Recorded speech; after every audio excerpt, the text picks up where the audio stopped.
Siguió como si no hubiese habido interrupción alguna. Sonny preguntó a Hagen: ¿Se ha producido algún cambio en el estado del don? Hagen hizo un gesto negativo y replicó: Está muy bien, pero no podrá hablar hasta dentro de un par de días. Está muy débil. Se va recuperando de la operación. Tu madre está a su lado casi todo el día y también Connie. Hay muchos policías en el hospital y también están los hombres de Tessio por si las moscas. Dentro de 2 días estará bien. Entonces podrá decirnos qué quiere que hagamos. Mientras hemos de evitar que Solosso haga ninguna locura. Esa es la razón por la que quiero que empieces las negociaciones con él. Sonny gruñó: Mientras mi padre se recupera, Clemenza y Tessio velarán por él. Tal vez tengamos suerte y podamos resolverlo todo. No tendrás tanta suerte, dijo Hagen.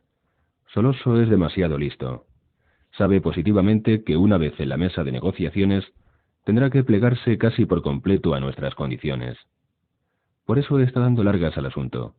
Sospecho que está tratando de conseguir el apoyo de las otras familias de Nueva York, de modo que no nos atrevamos a proceder contra él cuando el don esté recuperado. Sonny enarcó las cejas y dijo: ¿Por qué diablos tendrían que apoyarle? Para evitar una guerra que perjudicaría a todos, replicó Hagen pacientemente. Para evitar que los periódicos y el gobierno se fijen demasiado en todos nosotros. Además, Solosso les daría su parte. Y tú sabes que en un asunto como el de las drogas hay mucho que repartir. La familia Corleone para nada necesita las drogas, ya que tiene el juego, que es lo mejor que se puede tener. Pero las otras familias están hambrientas. Solosso es un hombre experimentado, y ellos saben que está capacitado para operar en gran escala. Vivo representa dinero para sus bolsillos. Muerto es un problema.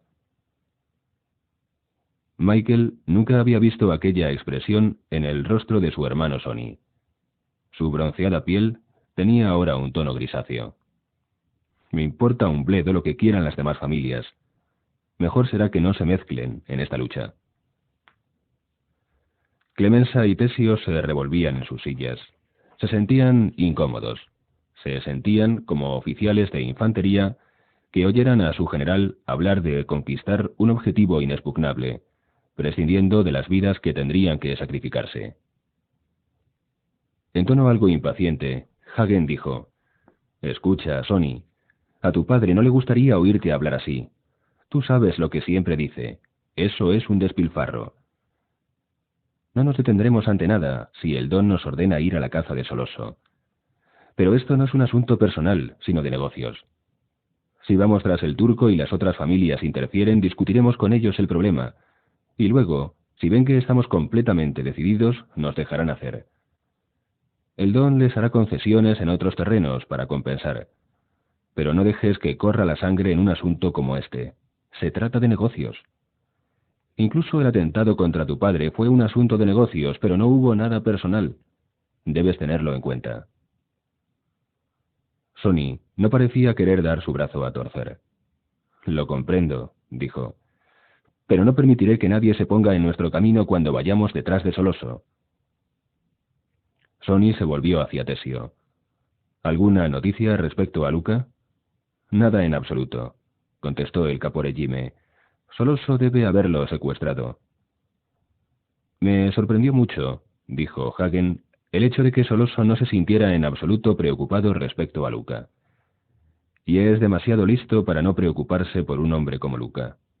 Pienso que tal vez lo haya puesto fuera de circulación, de una forma u otra. Dios, musitó Sonny. Espero que Luca no esté luchando contra nosotros. Eso me daría verdadero miedo. Clemenza, Tessio, ¿qué creéis que puede haber ocurrido? Clemenza dijo lentamente: Cualquiera puede hacer una tontería, y la prueba la tienes en Poli. Pero Luca no. El padrino ha estado siempre plenamente seguro de él. Luca es el único hombre al que ha temido. Pero hay más, Sonny. Luca ha respetado siempre a tu padre más que cualquier otra persona, y sabes muy bien que a tu padre todo el mundo lo respeta. No, Luca nunca nos traicionaría. Y me cuesta creer que un hombre como Solosso, por astuto que sea, pueda sorprender a Luca. Es un hombre que sospecha de todo y de todos. Siempre está preparado para lo peor. Me inclino a pensar que habrá salido fuera de la ciudad por unos pocos días. Sabremos de él en el momento menos pensado. Sonny se volvió a Tessio. El caporegime de Brooklyn dijo: «Cualquiera puede convertirse en traidor. Luca ha sido siempre muy susceptible. Tal vez el don le ofendió sin querer. Entra dentro de lo posible. Sin embargo, opino que Soloso le dio una pequeña sorpresa. Eso concuerda con lo que dice el consigliori. Creo que debemos estar preparados para aceptar lo peor». Soloso no tardará en saber lo de Policato. ¿Cómo va a reaccionar?, dijo Sonny dirigiéndose a todos. Le hará recapacitar, dijo Clemenza sonriendo. Sabrá que de la familia Corleone nadie se burla. Se dará cuenta de que tuvo mucha suerte ayer. Eso no fue suerte, señaló Sonny secamente. Soloso lo había estado planeando todo desde semanas atrás. Estaban al corriente de todos y cada uno de los movimientos de mi padre. Luego compraron a Poli y quizás a Luca. Secuestraron a Tom, hicieron lo que les dio la gana. Estuvieron de desgracia, no de suerte. Los esbirros que contrataron no fueron lo suficientemente buenos y además el viejo se movió muy aprisa. Si lo hubiesen matado, me hubiera visto obligado a pactar. Y Soloso hubiera vencido, al menos de momento. Le hubiera dado 5 o 10 años, pero finalmente lo habría liquidado. Pero no digas que ha tenido suerte, Pete. Eso sería subestimarlo. Y creo que últimamente nos hemos dedicado demasiado al peligroso deporte de subestimar al prójimo y ahora pagamos las consecuencias. Uno de los hombres de la cocina trajo una fuente de espagueti y luego varios platos, tenedores y vino. Comieron mientras seguían hablando. Michael no salía de su asombro. Él no comía ni hablaba, pero Sonny, Clemenza y Tessio parecían tener un hambre canina. Era casi cómico. Y continuaba la discusión. Tessio no creía que la muerte de Poligato acobardara a Soloso. Es más, estaba por decir que la había previsto y que se había alegrado. Un inútil menos en la nómina. Y no se asustaría. Después de todo, ¿se asustarían ellos de hallarse en la situación del turco? Tímidamente Michael dijo: «Sé que solo soy un aficionado, pero de todo lo que habéis dicho acerca de Soloso, teniendo en cuenta además que súbitamente ha dejado de estar en contacto con Tom, deduzco que se guarda un as debajo de la manga. No sé qué jugada prepara, pero si lo supiéramos, entonces tendríamos la sartén por el mango». «Sí», replicó Sonny de mala gana. «Ya he pensado en ello, y lo único que se me ocurre es que tiene a Luca. Ya he dado órdenes de que lo traigan aquí en cuanto aparezca. También es posible que Soloso haya llegado a un acuerdo con las otras familias de Nueva York. Si es así, mañana mismo nos enteraremos de que nos han declarado la guerra, y entonces nos veríamos obligados a someternos al turco. ¿Estás de acuerdo conmigo, Tom?» «Completamente, Sonny», asintió Hagen. «Y no podemos enfrentarnos con todo sin el permiso de tu padre. Él es el único que puede plantar cara a las otras familias. Tiene las relaciones políticas necesarias y solo él las puede utilizar en su provecho». Clemenza, en un tono quizá demasiado arrogante para un hombre cuyo primer subordinado le había traicionado recientemente, dijo: «Soloso nunca podrá acercarse a esta casa, jefe. Lo prometo. No tienes por qué preocuparte». Durante un instante, Sonny lo miró pensativamente. Luego dijo a Tessio: «¿Qué novedades hay en el hospital? ¿Están tus hombres donde deben estar?» Por vez primera durante la conferencia, Tessio parecía estar seguro del terreno que pisaba. «Ya lo creo», dijo. «Están en el interior y en el exterior. Forman un círculo.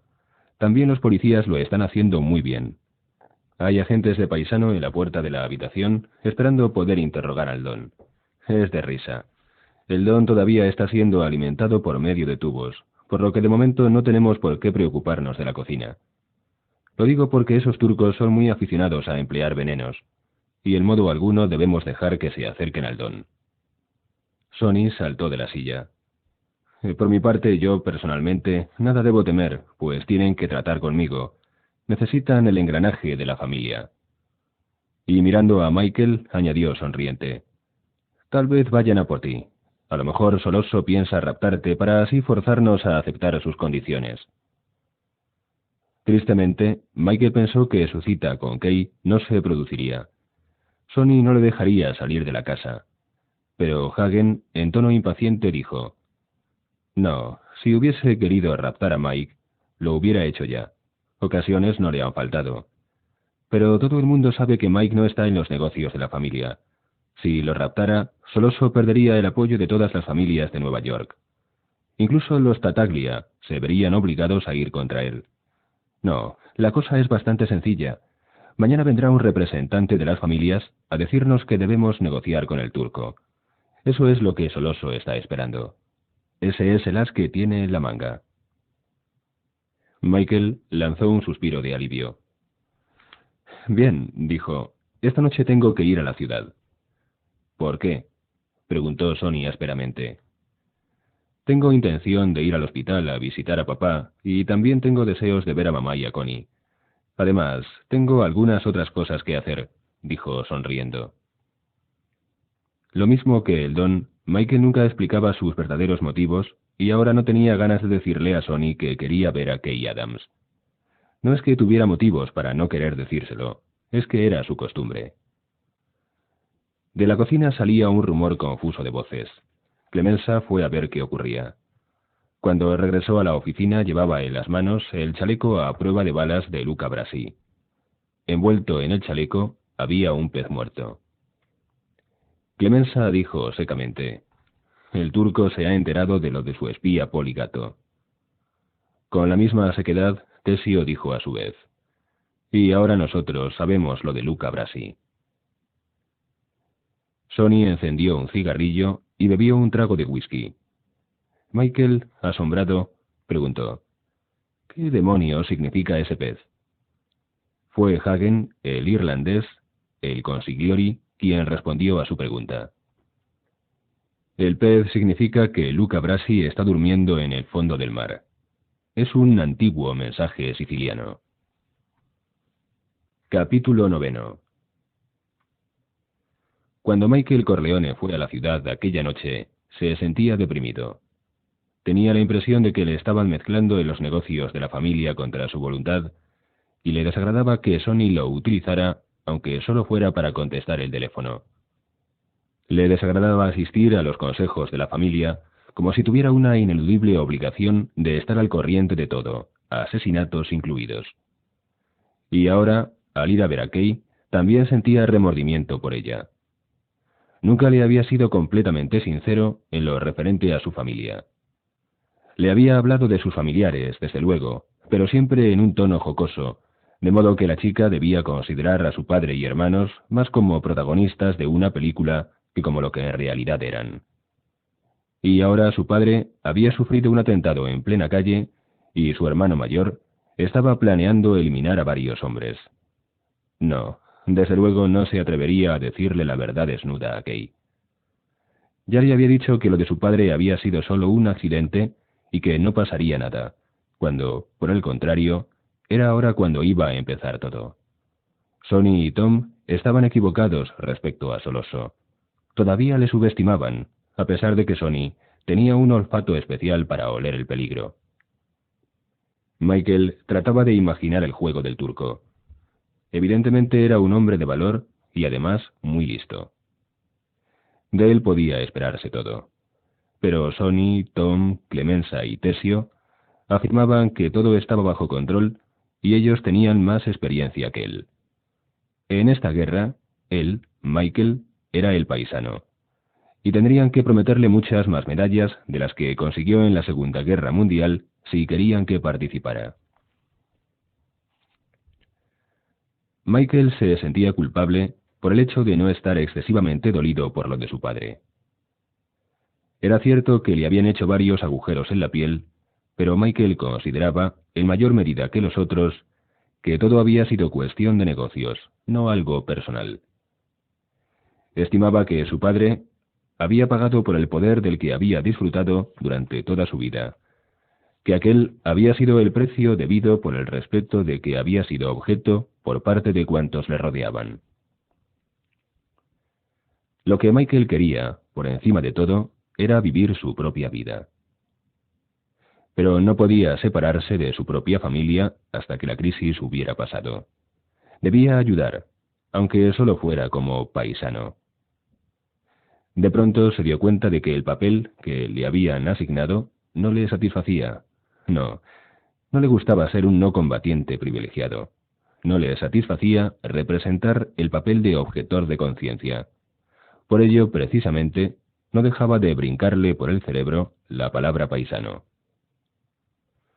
Cuando llegó al hotel, Kay le estaba esperando en el vestíbulo.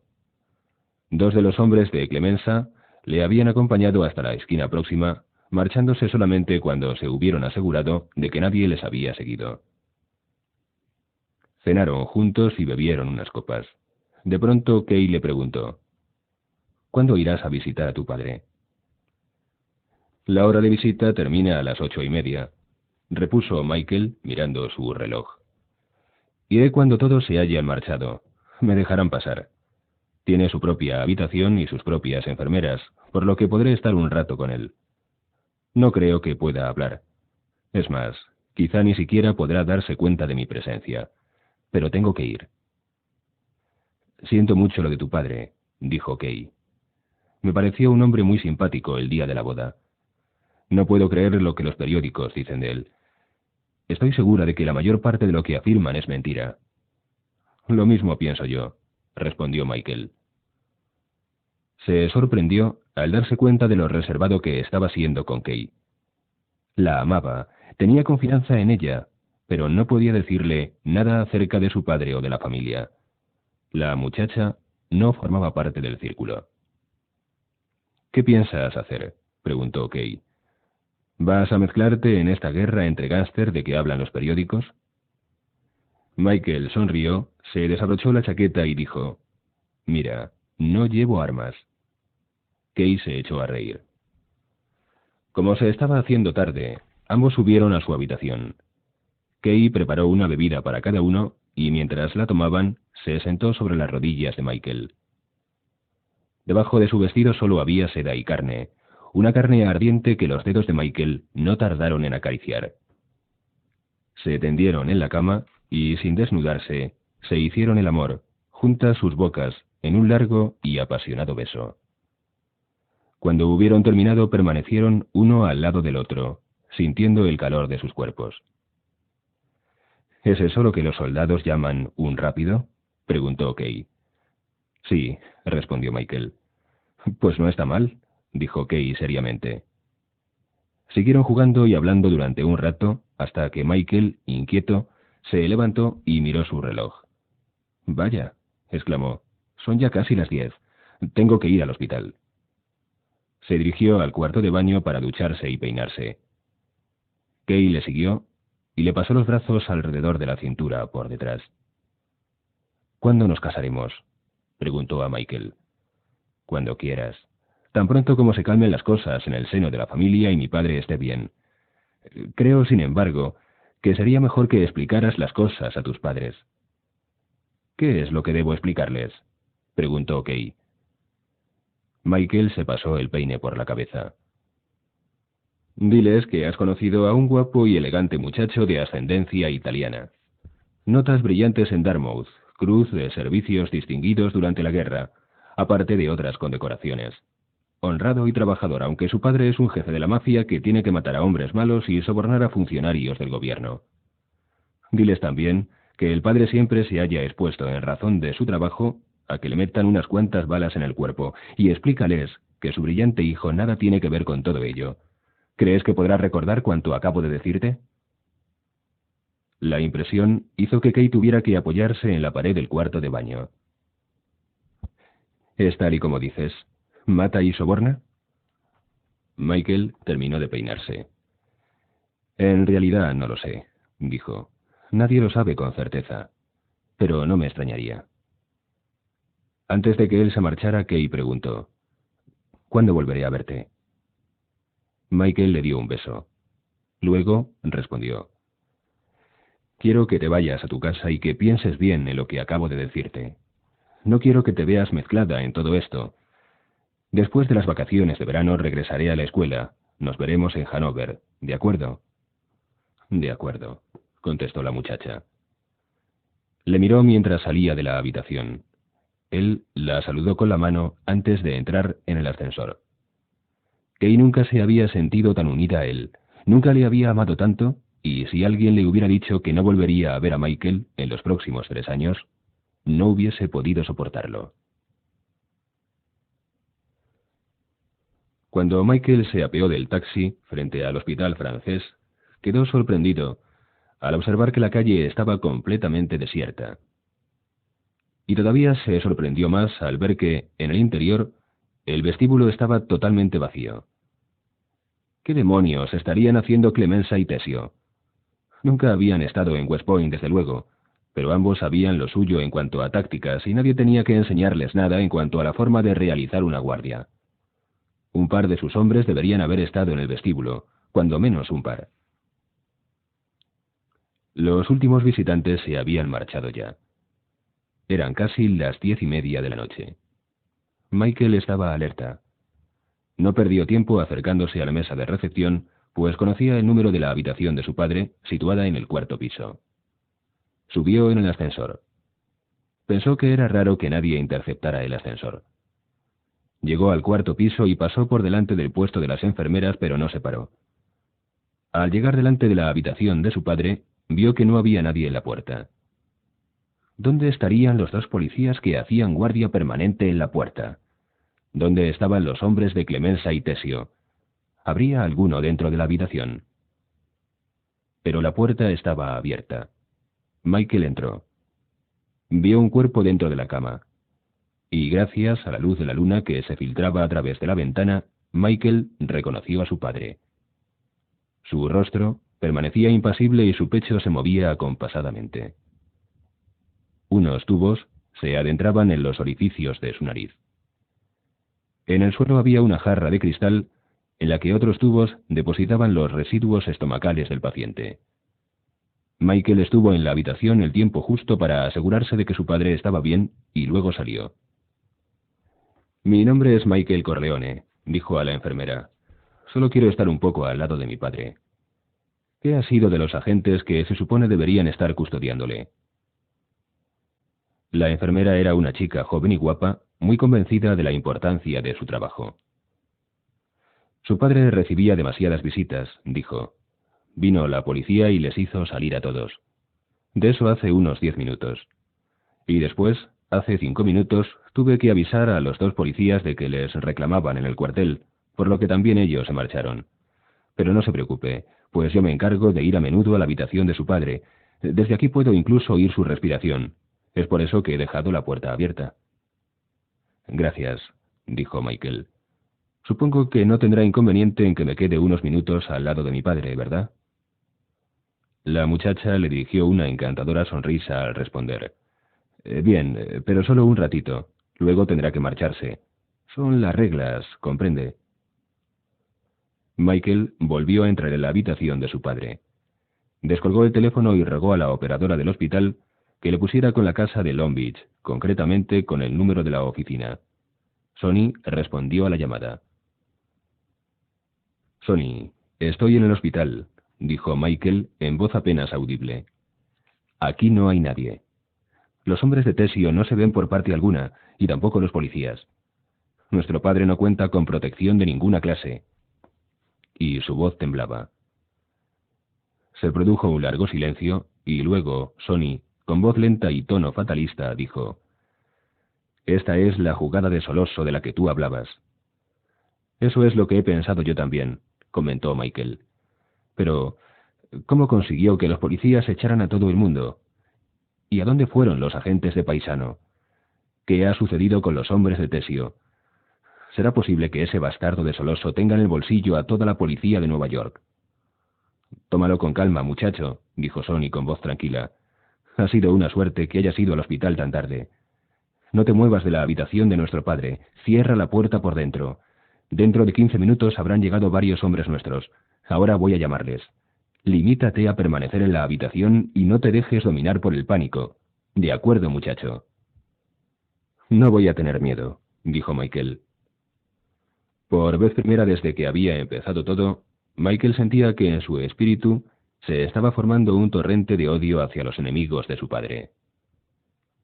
Una vez hubo colgado el auricular, pulsó el timbre para llamar a la enfermera.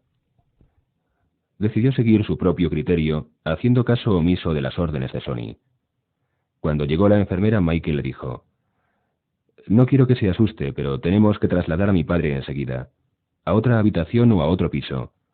¿Puede usted desconectar todos estos tubos de modo que podamos sacar la cama?»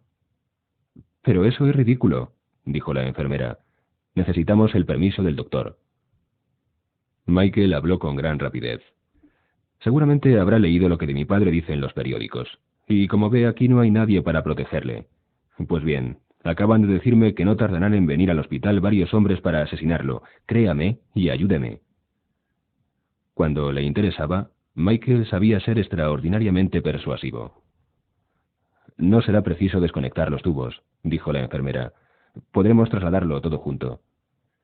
«¿Tiene usted alguna habitación vacía?», susurró Michael. «Sí, una al final del pasillo». El traslado se efectuó en pocos minutos. Luego, dirigiéndose a la enfermera, Michael dijo: «No se mueva de su lado hasta que llegue ayuda, y no se aleje, pues podría resultar herida». En aquel momento, Michael oyó la voz de su padre, cansada, pero fuerte como siempre. «¿Eres tú, Michael? ¿Qué ocurre?» Michael se inclinó sobre la cama. Tomó entre las suyas una de las manos de su padre y dijo: «Soy Mike, no temas. Ahora escucha. No hagas el menor ruido ni digas nada, especialmente si alguien pronuncia tu nombre. Quieren matarte, ¿comprendes? Pero no te preocupes, yo estoy aquí». Don Corleone, todavía sin plena conciencia de lo sucedido el día anterior, sentía terribles dolores. Sin embargo, dirigió una complacida sonrisa a su hijo.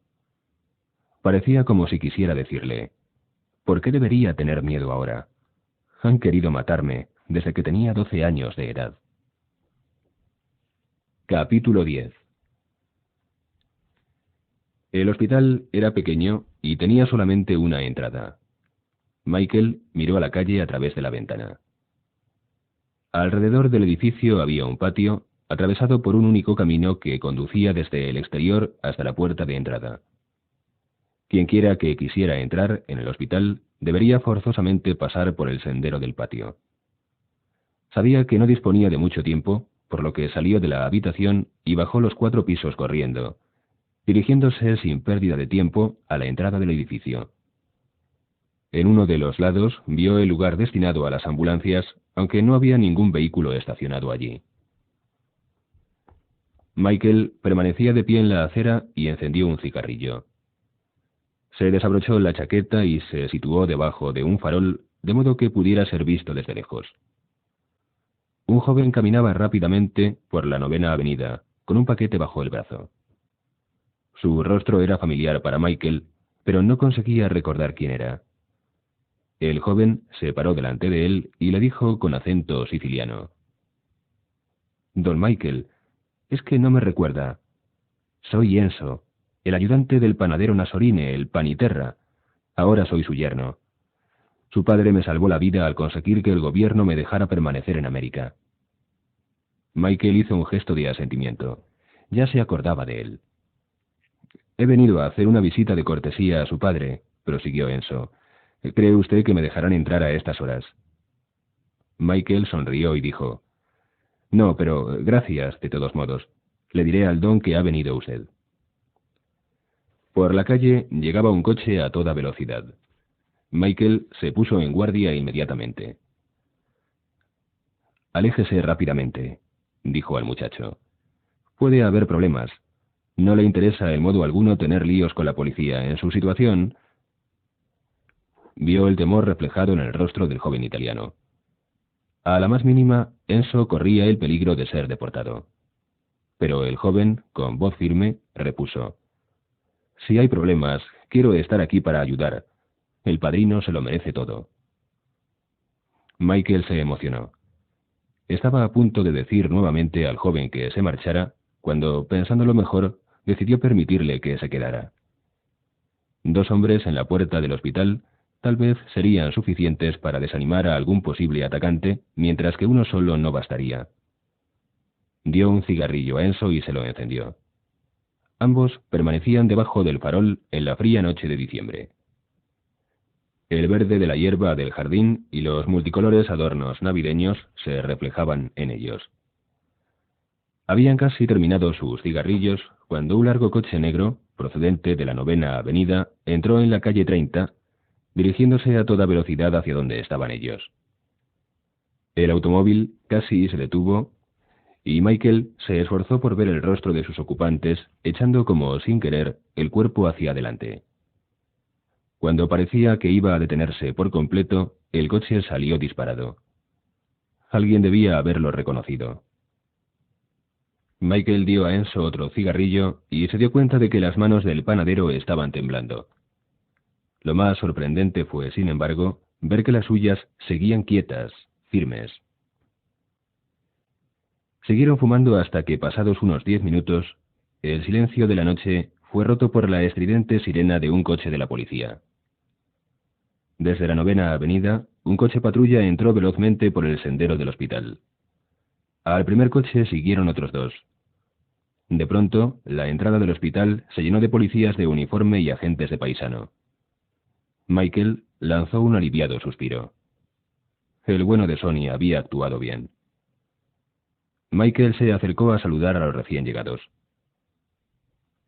2 corpulentos policías le agarraron los brazos, mientras otro le registraba rápidamente. Acto seguido, un gigantesco capitán de la policía, con placa dorada en su gorra, se acercó. Sus subordinados se apartaban respetuosamente para dejarle paso. Era un hombre ágil, muy ágil, teniendo en cuenta su corpulencia y su edad. Sus sienes eran blancas y su rostro estaba encarnado. Se acercó a Michael y le increpó ásperamente. Pensaba que ya os había puesto a todos entre rejas. ¿Quién diablos eres y qué estás haciendo aquí? Uno de los agentes que sujetaban a Michael intercedió. No está complicado, capitán. Michael permaneció silencioso. Estaba estudiando al capitán.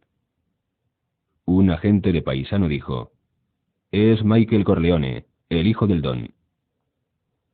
Con voz tranquila, Michael preguntó: «¿Qué pasó con los agentes que debían estar protegiendo a mi padre? ¿Quién les dio la orden de abandonar sus puestos?» El rostro del capitán se encendió en cólera. «¿Y quién diablos eres tú para decirme lo que tengo que hacer? Fui yo quien les dije que se marcharan. No me importa un bledo que los gángsters se maten los unos a los otros. Si de mí dependiera no movería un dedo para proteger la vida de tu padre. Y ahora márchate inmediatamente, inútil, y no te acerques por el hospital más que en horas de visita». Michael le seguía estudiando atentamente.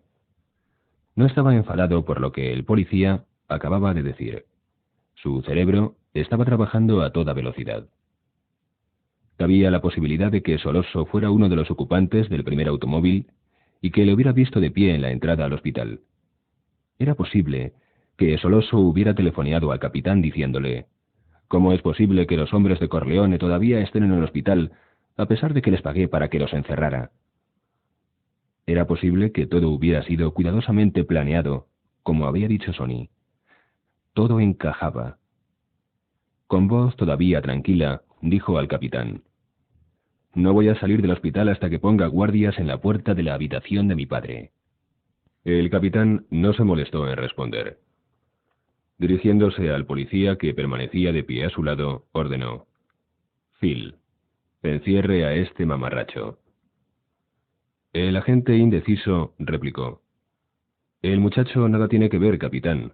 Es un héroe de la guerra y nunca se ha mezclado en los asuntos de su padre. Los periódicos armarán un escándalo». El capitán se encaró con su subordinado. Su rostro estaba rojo de ira. «Que lo encierre, he dicho», bramó. Michael, todavía tranquilo, dijo con acento irónico: ¿Cuánto le paga el turco por defender a mi padre, capitán? El oficial se volvió hacia él. Inmovilizadle, ordenó a los dos corpulentos policías.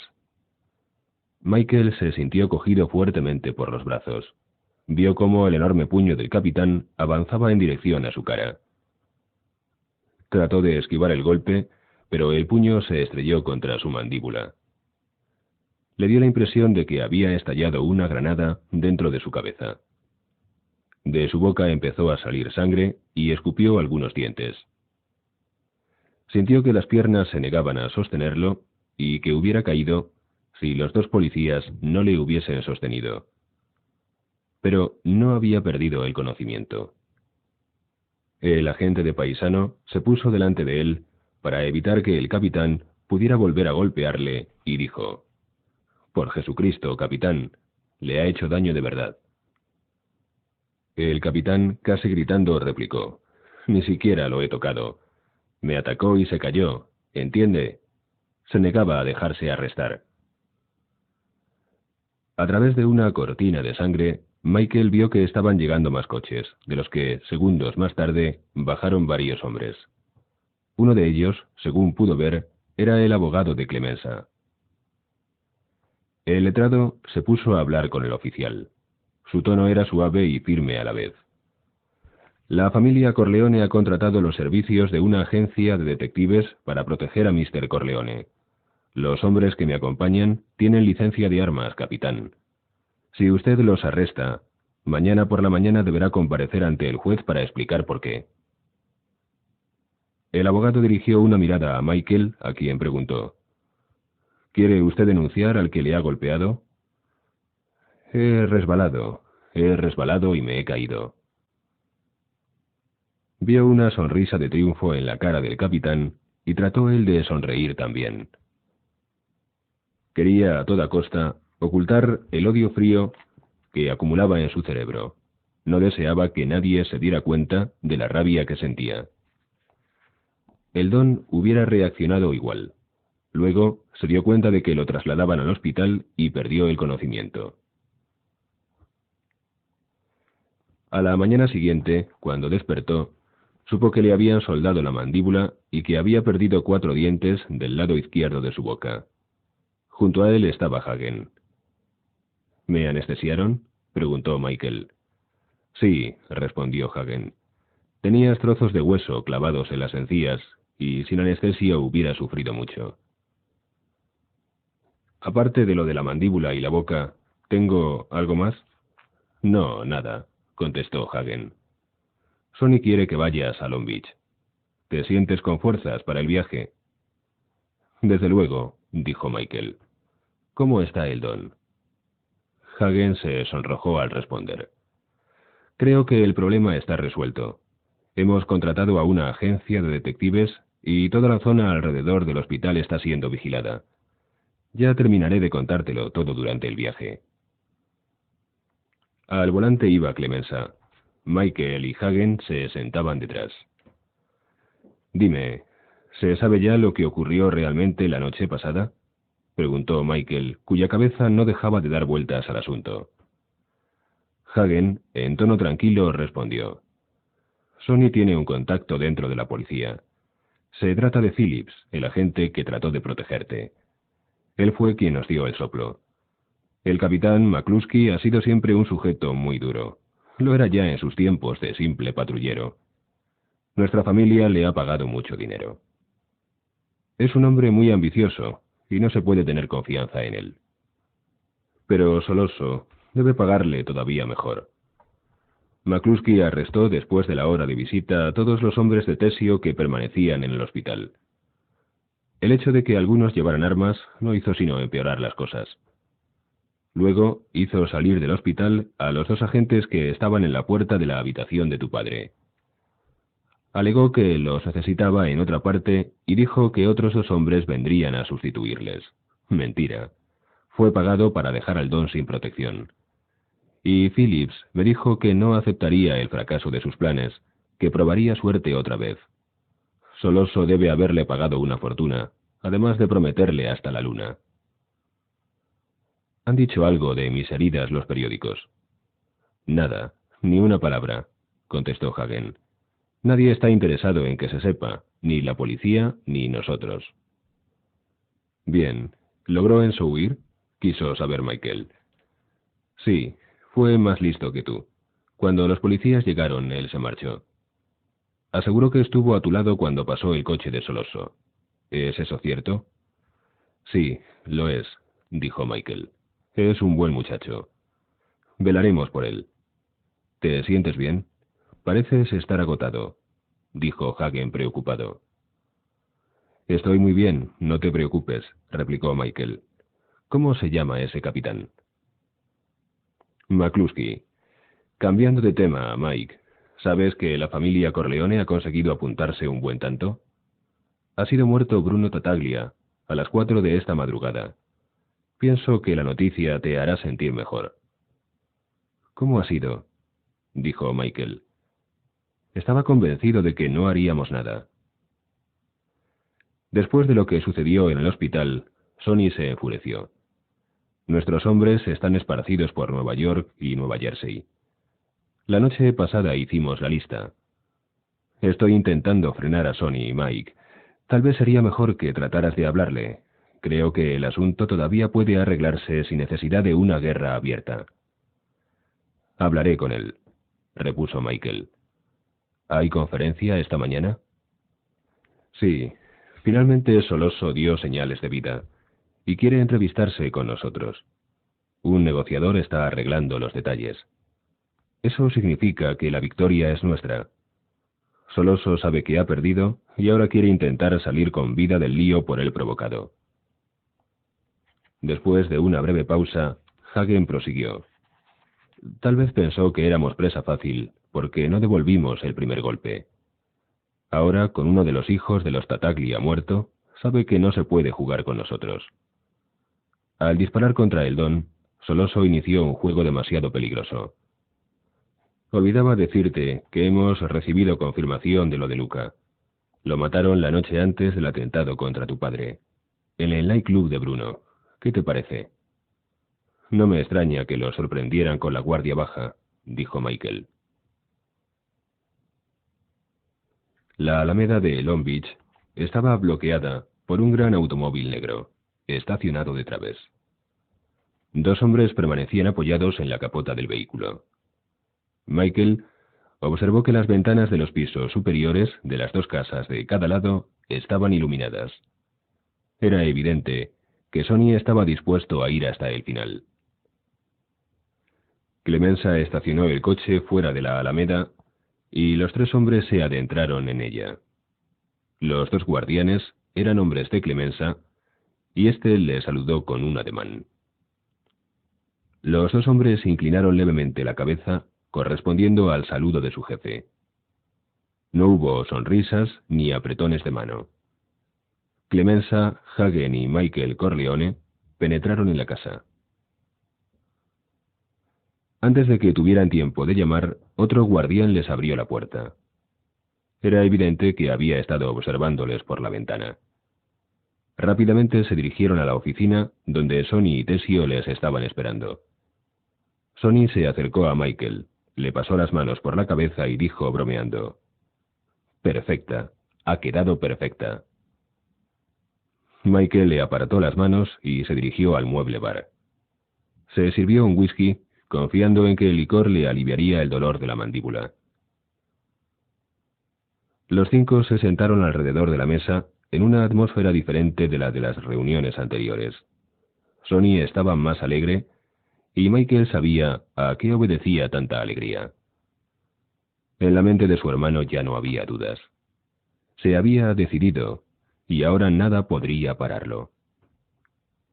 Lo que Soloso había hecho la noche anterior colmó el vaso de su paciencia.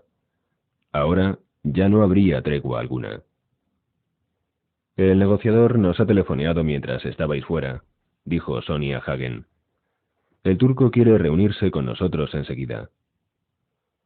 Sonny lanzó una sonora carcajada y prosiguió: «Hay que reconocer que tiene pelotas ese hijo de perra. Después de lo de anoche, se atreve a solicitar una entrevista con nosotros para hoy mismo o para mañana. Mientras, considera que debemos permanecer con los brazos cruzados, atentos a sus menores deseos. Desde luego es inaudito. ¿Y qué le has contestado?, preguntó Hagen cautelosamente. Sonny sonrió. Le he dicho que sí, naturalmente. Tengo un centenar de hombres en la calle las 24 horas del día. Si Soloso se deja ver, es hombre muerto. ¿Hubo una propuesta concreta?, quiso saber Hagen. Sí, dijo Sonny. Quiere que enviemos a Mike a hablar con él. El negociador nos garantiza la seguridad de Mike. Soloso no nos pide garantías para él, pues sabe que no está en condiciones de pedirlas. Así pues, quiere ser él quien lo arregle todo. Los hombres del negociador llevarán a Mike al lugar de la entrevista. Mike escuchará a Soloso y luego le dejarán ir. Pero el lugar de la reunión es secreto. La promesa es que el trato será tan bueno que no podemos rechazarlo. Hagen preguntó: ¿Y qué hay de los Tartaglia? ¿Cómo les habrá sentado lo de Bruno? Eso es parte del trato. El negociador dice que la familia Tartaglia está de acuerdo en seguir con Soloso. Olvidarán lo de Bruno. Es el precio que han tenido que pagar por lo que hicieron a mi padre. Según ellos, una cuenta borra la otra. Creo que deberíamos escuchar lo que tienen que decirnos, apuntó Hagen cautelosamente.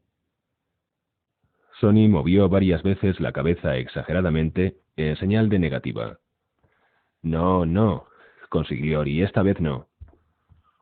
Y su voz tenía un marcado acento italiano al decir estas palabras. Nada de entrevistas, nada de discusiones, prosiguió, nada de soportar nuevos trucos de Soloso. Cuando el negociador vuelva a ponerse en contacto con nosotros, quiero que le deis un mensaje. Quiero a Soloso. Si no, será la guerra. Nos iremos a las trincheras y pondremos en movimiento a todos nuestros hombres. Los negocios se resentirán, pero no importa. Las otras familias no permitirán una guerra abierta, dijo Hagen. Es demasiado perjudicial para todos.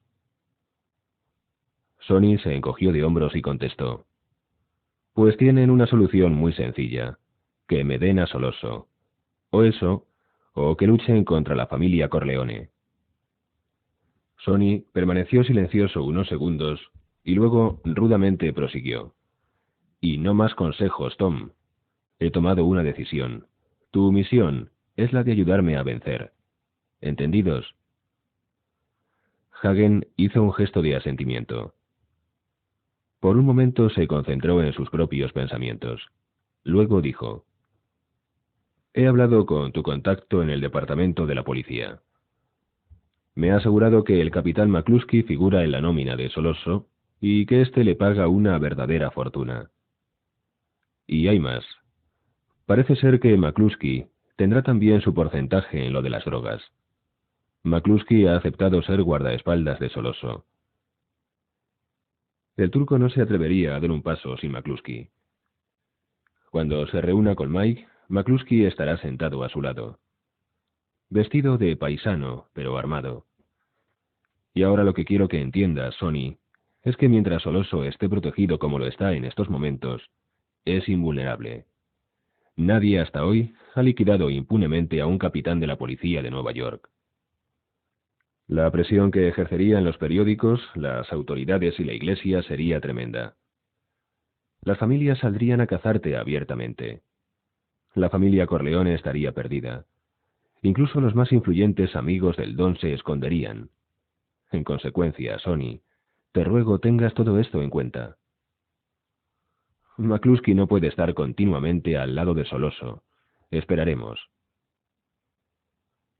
Tessio y Clemenza daban nerviosas chupadas a sus cigarros, pero no se atrevían a hablar.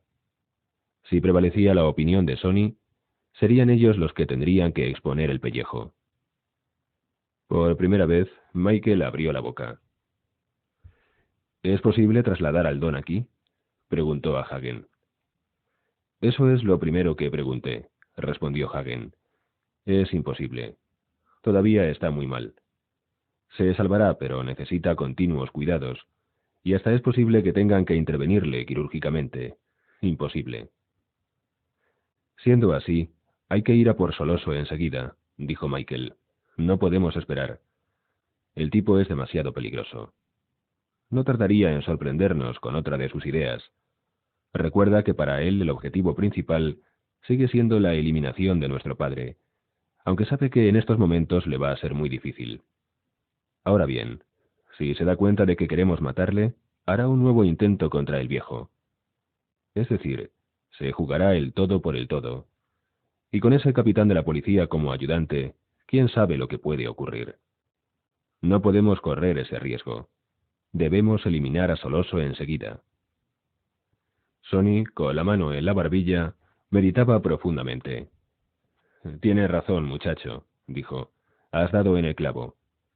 No debemos dar a Soloso la oportunidad de descargar un nuevo golpe contra el Dom. Suavemente, Hagen dijo. ¿Y qué hay del capitán McCluskey? Sonny se volvió a Michael y, sonriendo extrañamente, le dijo. Eso, ¿qué hay del duro capitán de la policía?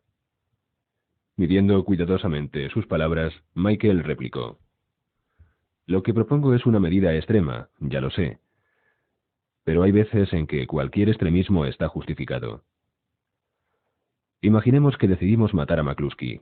Lo que procedería, ante todo, sería implicarlo hasta un punto tal que ya no fuera un honrado capitán de policía en misión de servicio, sino un corrompido oficial mezclado con una pandilla de gángsters. En nuestra nómina tenemos periodistas que se encargarán de dar la noticia en primera página.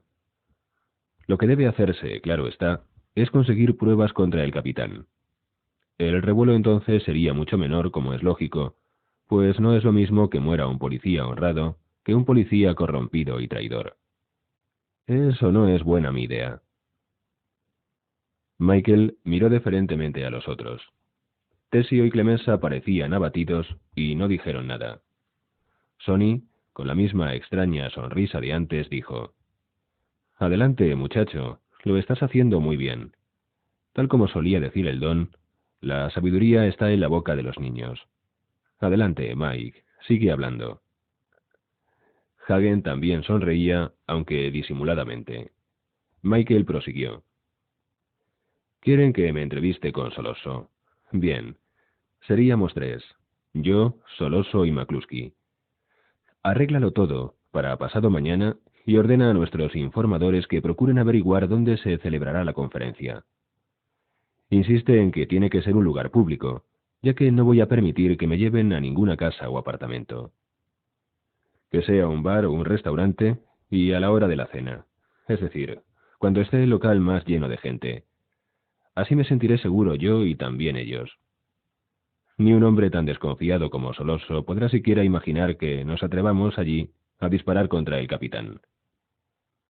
Naturalmente me registrarán, por lo que deberé acudir a la cita sin armas, pero imaginar que alguien pueda proporcionarme un arma después. Me encargaría de los dos. Los cuatro hombres le miraron fijamente. Clemenza y Tessio quedaron boquiabiertos. Hagen parecía triste, pero no sorprendido. Empezó a hablar, pero lo pensó mejor y se calló. Por su parte, Sonny, el de la enorme cabeza de Cupido, se echó a reír a mandíbula batiente. Era una risa que le salía del alma. Con un dedo apuntó a Michael y trató de decir algo, pero no pudo. De su boca solo salían sonoras carcajadas. Finalmente, entre carcajada y carcajada, logró decir: Tú, el intelectual de la familia, el que nunca ha querido saber nada de los asuntos de su padre, quieres ahora matar a un capitán de la policía y a Soloso. Y todo porque McCluskey te dio un puñetazo. Te lo estás tomando como un asunto personal, y no es más que una cuestión de negocios. Quieres matar a los dos tipos únicamente para vengar un puñetazo. Clemenza y Tessio, que no habían captado el verdadero significado de las palabras de Sonny, estaban convencidos de que éste se reía de su hermano menor, y por ello miraban a Michael sonriente y con un cierto aire de superioridad. Solo el rostro de Hagen permanecía impasible. Michael los fue mirando uno por uno hasta que sus ojos se detuvieron en Sonny, que aún no había cesado de reír. «Que tú te encargarás de los dos», dijo Sonny. «Vamos, muchacho, te aseguro que no conseguirás ninguna medalla. Lo que sí te garantizo, en cambio, es que te van a sentar en la silla eléctrica. Esto no es cosa de héroes, muchacho. A la gente no se la mata desde una milla de distancia. Se dispara cuando se tiene al enemigo cerca, cuando se está seguro de no fallar. Vamos, chico, no te tomes las cosas tan a pecho. En definitiva, solo te pegaron un puñetazo». Terminado el corto discurso, Sonny siguió riendo. Michael se levantó y dijo: «Creo que harías bien en dejar de reírte». El cambio operado en Michael había sido tan extraordinario que a Clemenza y a Tessio se les borró la sonrisa de los labios. Michael no era alto ni corpulento, pero su presencia parecía irradiar peligro. En aquel momento, era la encarnación misma de Don Corleone. Su mirada era dura y su cutis tenía ahora un tono pálido. Parecía que en cualquier momento saltaría sobre su corpulento hermano mayor. Era indudable que, de haber tenido un arma en la mano, Sonny hubiera corrido peligro. Sonny dejó de reír y Michael, con voz mortalmente fría, le dijo: «¿No crees que sea capaz de hacerlo, hijo de perra?» «Sé que puedes hacerlo», respondió Sonny completamente serio. «No me reía de tus palabras, sino de lo que son las cosas, de las vueltas que da el mundo. Yo siempre decía que eras el más duro de la familia, más incluso que el Don. Tú eras el único que se atrevía a hacer frente a nuestro padre. Recuerdo cómo eras de niño. Vaya temperamento el tuyo. Hasta te atrevías a pegarte conmigo, y eso que yo era bastante mayor que tú. Y Freddy recibía una paliza tuya por lo menos todas las semanas. Ahora, sin embargo, Soloso te ha escogido a ti para la entrevista por considerar que eres el más débil de nosotros. Todo porque te dejaste pegar por McCluskey y porque nunca te has mezclado en las peleas de la familia. Se figura que nada tiene que temer de ti, lo mismo que McCluskey, que debe tenerte en muy pobre opinión». Después de una corta pausa, Sonny continuó: «Lo que ellos ignoran es que, después de todo, eres un Corleone.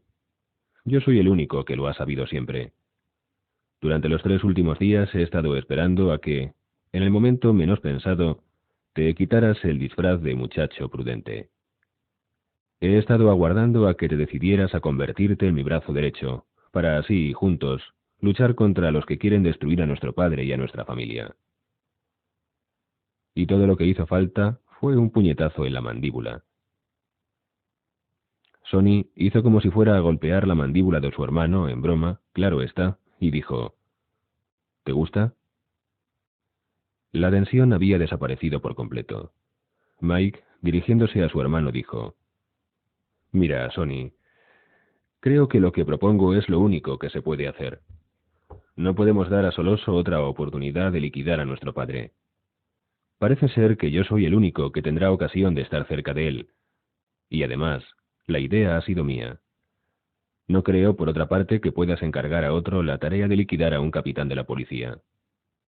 Tal vez tú lo harías, pero tienes esposa e hijos, y además, tienes que dirigir los negocios de la familia en tanto no pueda hacerlo nuestro padre. De modo que solo quedamos Freddy y yo. Freddy no se ha recuperado todavía de la impresión que sufrió cuando el atentado contra el viejo, por lo que no se puede contar con él. Quedo solo yo. Lógica pura. El golpe en la mandíbula nada tiene que ver». Sonny fue a abrazarlo. «No me importan tus razones», comentó. «Lo que importa es que ahora estás con nosotros. Y te diré otra cosa. Considero que tu idea es perfecta. ¿Qué opinas tú, Tom?» «El razonamiento de Mike es sólido», contestó el consigliori. «Y su solidez se la da el hecho de que estoy convencido de que Soloso no es sincero al decir que quiere llegar a un acuerdo. Creo que tratará nuevamente de liquidar al Don. Así pues, lo único que cabe hacer es tratar de eliminarlo. Tenemos que acabar con él, aunque con él caiga el capitán de la policía. Pero el que haga el trabajo sudará lo suyo. ¿Será Mike?» Con voz tranquila, Sonny dijo: «Puedo hacerlo yo. Hagen hizo un gesto de impaciencia. Soloso no permitiría que te acercaras a él, ni aunque contara con el apoyo de 10 capitanes de la policía. Además, eres el jefe en funciones de la familia. No puedes arriesgarte. Hizo una breve pausa y prosiguió dirigiéndose a Clemenza y a Tesio. ¿Tenéis algún hombre realmente capacitado y de confianza a quien encargarle el trabajo? No tendría que preocuparse por dinero en todo el resto de su vida. Clemenza fue el primero en hablar. Nadie a quien Soloso no conozca podría hacerlo. Por otra parte, de Tesio y de mí, Soloso desconfiaría. Hagen dijo: ¿Y no podría hacerlo alguien realmente duro, pero poco conocido en el ambiente en que nos movemos? Un novato, quiero decir. Los dos caporegimes movieron la cabeza en un gesto negativo. Tesio, sonriendo, como para quitar aspereza a sus palabras, dijo: Eso sería como hacer jugar en primera división a un chiquillo de 10 años. Secamente, Sonny interrumpió la conversación. Tiene que ser Mike. Y ello por 1000 razones diferentes. La más importante de todas es que le creen muy blando. Y puede realizar el trabajo, os lo garantizo. Además, será el único que tendrá la oportunidad de acercarse al turco. Ahora pues, solo nos queda estudiar la mejor forma de protegerle. Tom, Clemenza, Tesio, averiguad dónde se celebrará la conferencia, cueste lo que cueste. Cuando lo sepamos, nuestra misión consistirá en estudiar la manera de hacer llegar un arma a Mike. Clemenza, quiero que te encargues de escoger un arma realmente segura, la más fría que encuentres, que sea imposible de identificar. Si es de corto alcance, no importa. Lo que sí interesa es que su potencia sea grande, cuanto más grande mejor. Tampoco es preciso que sea un arma de alta precisión, pues Mike disparará casi a quemarropa. Mike, cuando acabes de disparar, deberás arrojar la pistola al suelo. Es fundamental que no te cojan con el arma en la mano. Clemenza, trata el cañón y el gatillo con aquel producto que tú tienes para impedir dejar huellas. Recuerda, Mike, que podremos acallar a cualquier testigo, pero si te cogieran con el arma en la mano, entonces nada podríamos hacer. Te brindaremos toda la protección posible y tendremos un coche a punto para huir. Luego saldrás a disfrutar de unas largas vacaciones, en espera de que amaine la tempestad. Sé que te pido mucho, Mike, pero no quiero ni que digas adiós a tu chica, ni siquiera que la llames por teléfono. Cuando hayas salido del país, yo mismo me encargaré de decirle que estás bien. Estas son mis órdenes, y quiero que se cumplan. Y luego, sonriendo, añadió: Ahora permanece con Clemenza y acostúmbrate a manejar la pistola que pondrá a tu disposición. Incluso puede ser conveniente que practiques un poco. De todo lo demás nos encargaremos nosotros. Absolutamente de todo. ¿De acuerdo, muchacho? Nuevamente, Michael sintió aquella deliciosa frialdad en todo su cuerpo. Dirigiéndose a su hermano, le dijo: No tenías por qué ordenarme que no hablara con mi chica de un asunto como este. ¿Qué creías que iba a hacer? ¿Llamarla para decirle adiós? De acuerdo, Mike, respondió Sonny sin dar importancia a la observación de su hermano. Pero todavía eres un novato y he preferido aclararlo todo. Olvídalo. Con una mueca que quería ser una sonrisa, Michael replicó: ¿Qué quieres decir con eso de novato? He escuchado siempre los consejos de nuestro padre con la misma atención que tú. De no haberlo hecho así, ¿crees tú que sería tan listo? Y los dos hermanos se echaron a reír. Hagen sirvió bebida para todos. Parecía estar un poco triste. El estadista obligado a hacer la guerra. El abogado obligado a recurrir a la ley. Bien. De cualquier modo, por lo menos ahora, sabemos qué vamos a hacer, dijo. Capítulo 11. El capitán McCluskey estaba sentado en su oficina. Entre sus manos tenía 3 abultados sobres llenos de boletos de apuestas. Estaba de mal humor, pues quería descifrar las anotaciones de los boletos. Era muy importante hacerlo. Los sobres contenían los boletos que sus hombres habían requisado la noche antes a uno de los corredores de apuestas de la familia Corleone. Ahora, el corredor de apuestas tendría que volver a comprar los boletos, pues de lo contrario, los apostadores podrían pretender haber ganado, todos, algún premio. Y el corredor, sin tener los boletos en su poder, no podría comprobar quiénes habían ganado y quiénes no. Para el capitán era muy importante descifrar los boletos. No quería ser estafado cuando los revendiera al corredor de apuestas. Si los boletos valían $50.000, por ejemplo, tal vez podría sacar 5.000. Pero si las apuestas habían sido fuertes y los boletos representaban un total de 100 o $200.000, entonces el precio sería considerablemente más alto. McCluskey se entretuvo un poco, pensando en los sobres hasta que finalmente decidió dejar que el corredor de apuestas le hiciera una oferta. Sí, decididamente, sería la mejor manera de conocer su verdadero precio. McCluskey miró al reloj de su oficina. Era la hora convenida para ir a recoger a aquel grasiento turco, soloso, y llevarlo al lugar donde debía encontrarse con la familia Corleone. McCluskey fue a su guardarropas y empezó a cambiar su uniforme por su traje de paisano. Cuando hubo terminado, llamó a su esposa y le dijo que no le esperara para cenar, ya que tenía trabajo. Nunca le contaba sus cosas, no tenía confianza en ella. La mujer creía que vivían de su sueldo de policía. McCluskey, al pensar en ello, esbozó una sonrisa. Su madre había creído lo mismo, aunque no tardó en saber la verdad. Y es que el oficio se lo había enseñado su difunto padre. El padre del capitán había sido sargento de la policía y cada semana llevaba a su hijo a dar un paseo por el distrito.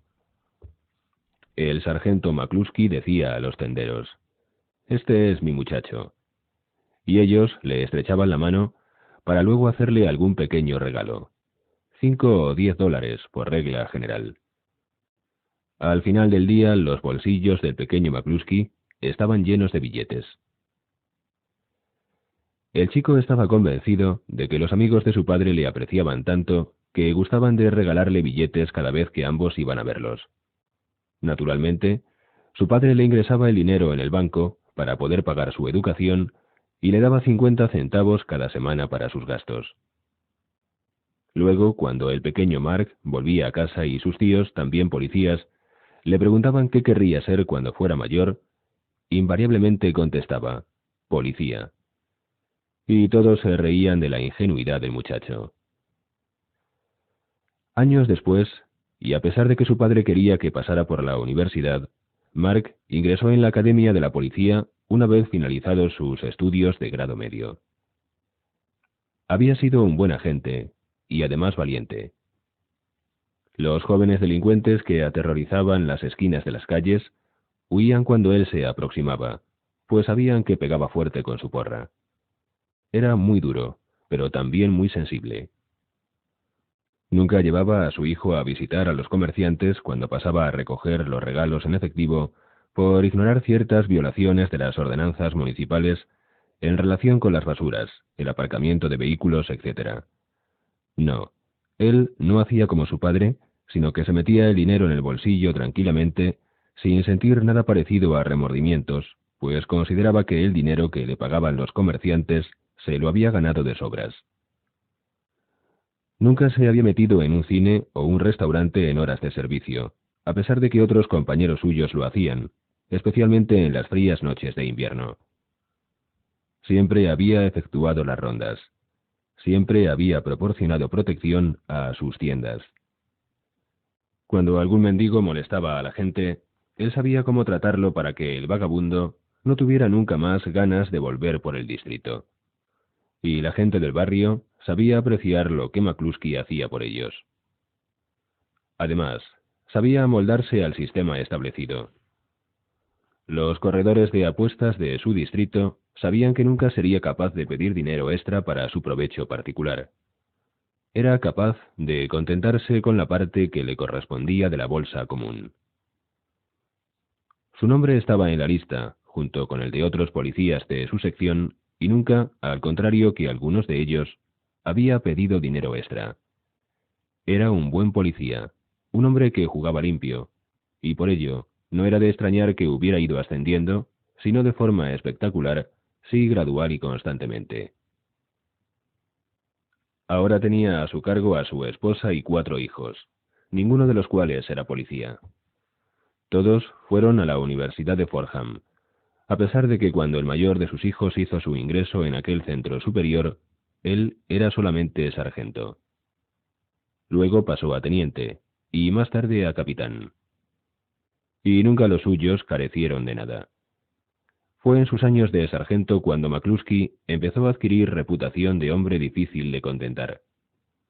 La cuota que tenían que pagar los apostadores profesionales de su distrito era mayor que la que se pagaba en cualquier otra parte de la ciudad. Debía ser porque la educación de sus hijos le costaba mucho dinero. McCluskey, ya lo hemos dicho, no sentía remordimiento alguno. ¿Qué culpa tenían sus hijos de que la policía pagara tan mal a sus oficiales? ¿Es que por ello no tenían derecho a acudir a las mejores escuelas y universidades? Él protegía a los comerciantes y apostadores de su distrito, poniendo en peligro su propia vida a veces. Gracias a él su distrito era el más seguro de la ciudad. Consideraba que merecía bastante más de lo que le pagaban, pero no se quejaba. Al contrario, se hacía cargo de las circunstancias. Bruno Tattaglia había sido un viejo amigo suyo. Bruno fue a la Universidad de Fordham con uno de sus hijos. Después, cuando abrió su sala de fiestas, los McCluskey iban algunas veces a cenar y a beber un poco al local del amigo de su hijo, disfrutando además del espectáculo. Cada año, por Nochebuena, recibían una invitación del director del local y siempre les destinaban una de las mejores mesas. Bruno siempre se preocupaba de que les presentaran a las celebridades que actuaban en el club, que a veces eran grandes estrellas de Hollywood. En alguna ocasión, es lógico, Bruno pedía algún pequeño favor, como por ejemplo conseguir un certificado de buena conducta para alguna artista, al efecto de que pudiera trabajar en el nightclub. Naturalmente, en tales casos, la artista, por lo general muy hermosa, estaba fichada como ramera. Para McCluskey era un placer servir a los amigos. McCluskey había tenido siempre por norma no demostrar que conocía las intenciones de los demás. Cuando se le acercó Soloso con la proposición de que dejara a Don Corleone sin protección en el hospital, McCluskey no preguntó el por qué. Se limitó a preguntar cuánto le pagaría. Cuando Soloso dijo que 10 de los grandes, McCluskey ya supo las razones del turco. No dudó un solo instante. Corleone era una de las grandes personalidades de la mafia, con más influencias políticas de las que había tenido Capone en sus mejores tiempos. Por lo tanto, quienquiera que lograra eliminarle, haría un gran favor al país. McCluskey tomó el dinero e hizo su trabajo. Cuando Soloso le telefoneó para decirle que en el hospital aún había 2 hombres de Corleone, el policía montó en cólera. Había encerrado a todos los hombres de Tessio. Había hecho que se fueran los 2 agentes que montaban guardia en la puerta de la habitación de Corleone. Y ahora, como hombre de principios que era, tendría que devolver los $10.000 ya ingresados en el banco para destinarlos a la educación de sus nietos. Fue entonces, bajo los efectos de aquella terrible ira suya, cuando había ido al hospital y golpeado a Michael Corleone. Afortunadamente todo había acabado por desarrollarse del mejor de los modos. Tras entrevistarse con Soloso en la sala de fiestas de Tattaglia, ambos habían hecho un trato todavía mejor. Tampoco esta vez hizo McCluskey pregunta alguna, pues conocía todas las respuestas. Su única preocupación fue asegurar el precio. Nunca se le ocurrió pensar que él, personalmente, podría correr algún peligro. El que alguien pudiera siquiera soñar en matar a un capitán de la policía de Nueva York era algo impensable. El más duro de los mafiosos tenía que aguantarse ante el último de los patrulleros. Matar policías no era cosa rentable, y es que cuando un policía era asesinado, resultaba que la policía tenía que matar a una serie de delincuentes que se resistían a ser arrestados o que pretendían huir mientras eran conducidos al departamento de policía. McCluskey se dispuso a salir del departamento. Problemas, siempre problemas. En Irlanda, la hermana de su esposa acababa de morir después de estar luchando contra el cáncer durante muchos años. La enfermedad de su cuñada le había costado mucho dinero. Y ahora el funeral le costaría todavía más. Además, sus tíos y tías, allá en el viejo país, necesitarían ayuda económica. Y era él quien tendría que proporcionársela, porque McCluskey no era un hombre mezquino. Aún recordaba cómo, cuando él y su esposa visitaron Irlanda, fueron tratados a cuerpo de rey por la familia. Tal vez el próximo verano, ahora que la guerra había terminado, volverían allí. McCluskey dijo a su ayudante dónde podría encontrarle en caso de necesidad. No consideró necesario tomar precaución alguna. Siempre podría alegar que Soloso era un confidente de la policía. Una vez fuera del edificio policial, caminó un par de manzanas y luego tomó un taxi, dirigiéndose al lugar donde tenía que encontrarse con Soloso.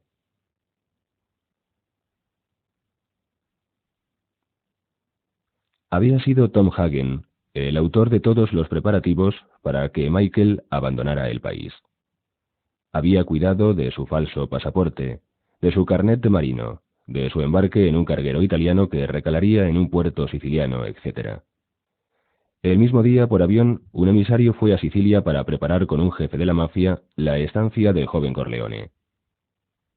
Sonny, por su parte, había dispuesto todo para que un coche y un conductor, de absoluta confianza, esperaran a Michael cuando éste saliera del restaurante donde tendría lugar la entrevista con Soloso.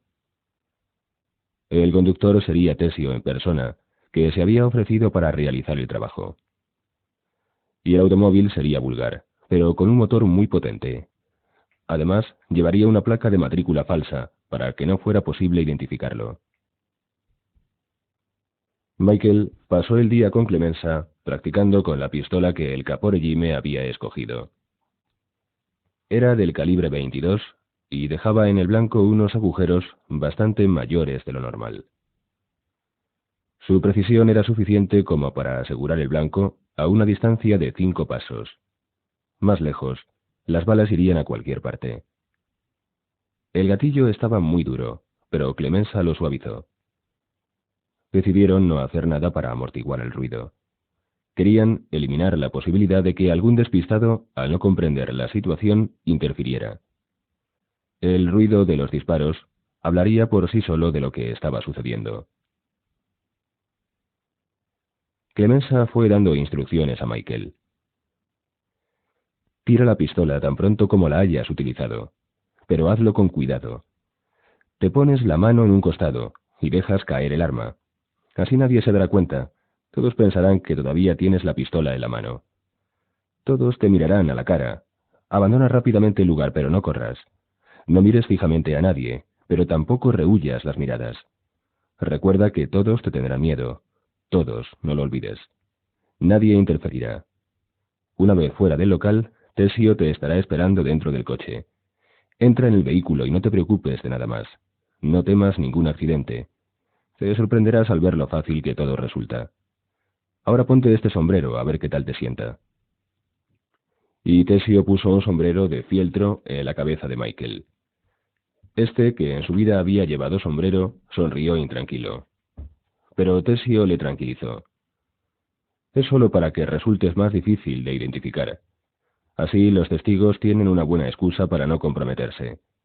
Recuerda, Mike, que no debes preocuparte por las huellas digitales. La culata y el gatillo han sido tratados debidamente. No quedará impresa huella alguna. Pero no toques ninguna otra parte del arma. ¿Ha averiguado Sonny dónde va a llevarme Soloso?, preguntó Michael. Todavía no, respondió Clemenza.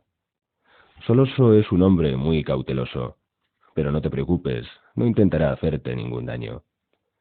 El negociador estará en nuestras manos hasta que regrese sano y salvo. Si algo te sucediera, el negociador lo pagaría con su vida.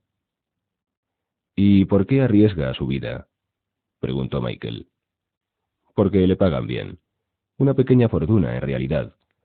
Además, es un miembro importante dentro de las familias.